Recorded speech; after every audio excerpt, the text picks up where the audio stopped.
छेड़छाड़ का आरोपी और मॉब लिंचिंग का शिकार हुआ चूड़ीवाला तस्लीम जेल से रिहा हो चुका है। करीब 107 दिनों की जेल काटने के बाद उसे इंदौर हाई कोर्ट से जमानत मिली है। तस्लीम के साथ हुई मारपीट का वीडियो देश भर में चर्चित हुआ था। वहीं पुलिस ने नकली आधार कार्ड बनाकर रखने और नाबालिग बच्ची की शिकायत पर तस्लीम के खिलाफ पॉक्सो एक्ट में मामला दर्ज कर जेल भेजा था। पुलिस की इस कार्रवाई पर कांग्रेस, AIMIM समेत मुस्लिम संगठनों ने भारी विरोध किया था। तस्लीम की रिहाई के बाद श्रेय की राजनीति भी शुरू हो चुकी है।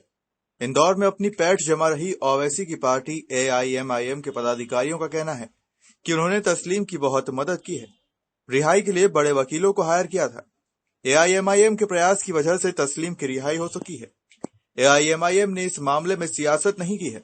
ये जनता को पता है कि तस्लीम के साथ कौन खड़ा रहा है। इधर कांग्रेस ने भी तस्लीम की रिहाई को लेकर श्रेय लेना शुरू कर दिया है। कांग्रेस नेता शेख अलीम रिहाई के बाद तस्लीम को अपने घर लेकर आए हैं। कांग्रेस पदाधिकारियों का कहना है कि तस्लीम के साथ गलत हुआ था। जेल जाने के बाद से लगातार कांग्रेस पदाधिकारी रिहाई के लिए प्रयासरत थी। इस मामले को लेकर जिसे सियासत करनी है वो करता रहे। नहीं सर, वो तो नकली नहीं था, वो तो सर असली नाम तस्लीम है, हमारा असली नाम। उसे भूरा नाम से गांव में मशहूर है। और वो असलीम नाम का इसलिए आधार कार्ड बना के जो मोदी आवास आया था उसमें तस्लीम की जगह लिखने वाले को असलीम कर दिया। उसके कारण समझ लो फिर वो पैसा हमें छूट नहीं पा रहा था, तो बोला असलीम नाम का बनवा, तो इसलिए वो हमने फिर असलीम नाम का बनवाया जब वो पैसा हमारा छूटा। इसलिए 2 आधार कार्ड हो गए हमारे। हम तो सर कोई दंड फंद वाले आदमी नहीं है, हम गरीब आदमी हैं, बाल बच्चों लिए आते हैं। तो इब्राहिम प्रतापगढ़ी का और विधायक मासूम अली का और आजमीन जी का, इनका शेख अलीम जी का, इनका शुक्रिया अदा करता हूँ जो इनके कारण मैं बाहर आया हूँ। और इनके जितने साथ वाले थे उनका शुक्रिया अदा करता हूँ जो इन लोगों की मदद से मैं बाहर आया हूँ। और मैं तो अपने भारत का संविधान के ऊपर पूरा भरोसा है कि वो हक का फैसला करेंगे। तस्लीम, तुम्हारी जो घटना थी पूरे देश भर में पूरी चर्चित रही। अब उत्तर प्रदेश में चुनाव है, क्या कोई पार्टी तुमको अप्रोच करती सर, है तो क्या तुम जाओगे? क्या हम तो किसी पार्टी के सर हमें कोई हम तो जानते ही नहीं है सर, हमें कौन पार्टी मानती है कौन नहीं मानती है। हम तो एक गरीब आदमी हैं, ये चूड़ी का धंधा करते हैं, बाप दादा करते आए, ये करते रहते हैं। हम जिसमें गांव वाले सब माँ बाप हो जाते हैं उधर हम देंगे। इंदौर में कितने साल से रह रहे थे तुम? 4-5 साल से आते थे। अब आओगे इंदौर में? कहाँ आएंगे तो सर आएंगे, अब नहीं फेरी करेंगे, दुकान लगा लेंगे कहीं पे। डर तो नहीं है वापस इंदौर में धंधा करने में या कुछ ऐसा? नहीं, डर कोई का नहीं सर। हम अपराध होते हम भाग जाते तो हम रुकते क्यों यहाँ? हम तो सही आदमी हैं, हम तो सबको बहन समझते हैं। हम अपनी हमने कोई गलती नहीं की। हम तो ये समझते हैं कि हमारा हिंदू मुस्लिम का एकता हमारी बनी रहे भारत में। तो आपको क्या लगता है कि आप कहीं ना कहीं कुछ राजनीति के या तो शिकार हो गए हो या इस तरह से आपको निशाना बनाया? नहीं सर, इसे तो हमें ये सब कुछ नहीं मालूम है सर। हम तो बस गरीब आदमी हैं, पेट के लिए आते तो 2 पैसे कमा के चले जाते सर। और हमें तो सर कुछ मालूम नहीं है। तुमने जेल में बिताया हाँ, अब आगे जीवन कैसे? 6 दिन के बाद आए। आगे अब आगे जीवन अब जैसे कट रहा है ऐसे ही चलता है, जैसे काटते हैं ऐसे काटेंगे, जैसे हमेशा काटते थे ऐसे काटेंगे। हम तो बीवी बच्चे को लिए आते थे इंदौर में, साल में कभी राखी पे, कभी दिवाली पे, कभी होली पे 1-2 महीना बेचते थे बीवी बच्चों के लिए, कमा के जो 10-5 हज़ार ले जाते थे।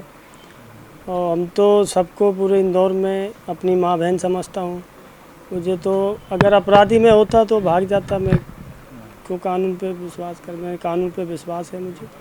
और मैं तो पूरे भारत पे अपना संविधान के ऊपर भरोसा रखता हूँ। और मैं तो यही समझता हूँ कि मेरे हिंदू मुस्लिम एकता हमारी बनी रहे। लेकिन उस दिन की घटना की बात करें तो उस दिन एक्चुअल में हुआ क्या था? घटना के बारे में सर वो तो आप ही ने सब ने देखा था, अब उसके बारे में हम कुछ बोल नहीं सकते। वीडियो वायरल हुए थे आपके साथ, अब ये तो क्या कारण था मारपीट हो रही थी?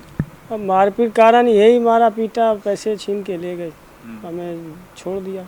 लड़की छेड़ने की हमने उनके खिलाफ एप्लीकेशन दिया, उनने हमारे ऊपर कर दिया केस, पास को लगा दिया। बात निकल के आ रही थी सर हम तो छेड़छाड़ तो कभी किसी का चेहरा भी नहीं देखा, उनका ना घर मकान देखा है। हम तो उनको भी अपनी माँ बहन समझते हैं, बहन किसी मानते हैं सबको। हम तो चूड़ी बेचने वाला, ये चूड़ी पहनाने वाला तो काम ही नहीं करते, हम तो कंगन बेचते थे और बस ऐसे डब्बे में आते ऐसे रख देते थे सर।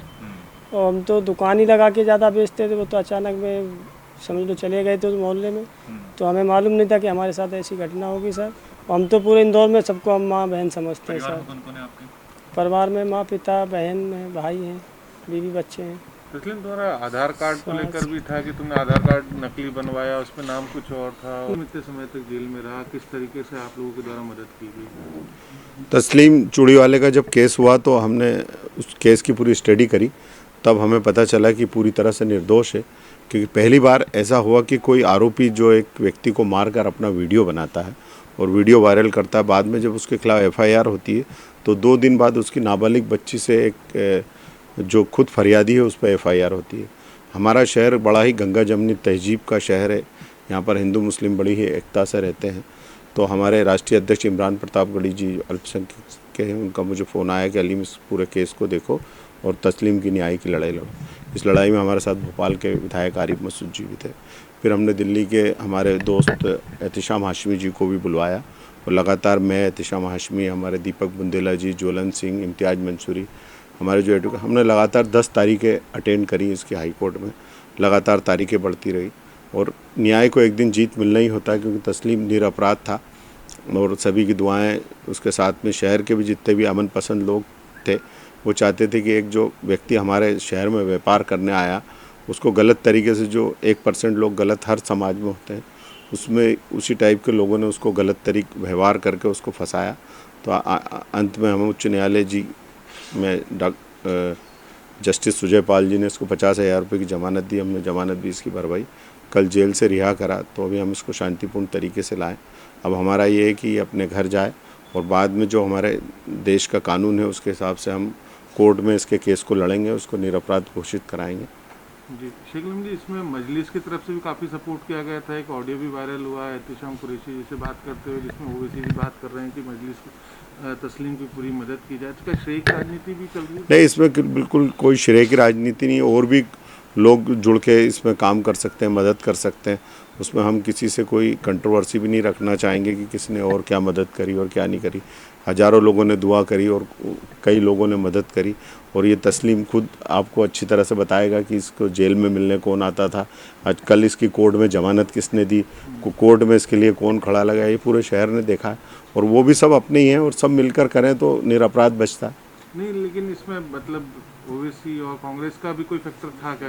नहीं, ऐसा कोई फैक्टर नहीं था। ये तो एक मजलूम कांग्रेस पार्टी ऐसी, हमारे राष्ट्रीय अध्यक्ष इमरान प्रताप गढ़ी जी हैं, वो जो कोई भी हिंदू, मुसलमान, सिख, ईसाई, अगर किसी हिंदू के साथ भी अपराध होगा और उसको अगर जस्टिस की ज़रूरत है तो हम उसके साथ खड़े होंगे। सिख के साथ भी होगा, ईसाई, हमारी पार्टी सबके साथ खड़ी है। और भी पार्टियां अगर काम करें तो उसमें हमें कोई एतराज़ नहीं है। इसमें ओवैसी जी से भी कुछ चर्चा हुई थी क्या? उनका भी क्या इस मामले को लेकर? नहीं, ओवैसी जी, मैं सिर्फ हमारी इमरान प्रताप गढ़ी जी से चर्चा होती थी, वो हमें दिशा निर्देश देते थे, हर तरह की मदद करते थे। भोपाल के विधायक आरिफ मसूद जी बराबर इस मसले में मेरे साथ रहते थे, वो मदद करते थे। और भी कोई लोग अगर कोई काम करते हैं तो हमें कभी किसी से कोई एतराज़ नहीं है। वहीं इधर तस्लीम का कहना है कि अब वो अपने परिवार के पास रहना चाहता है और कानून पर पूरा भरोसा है।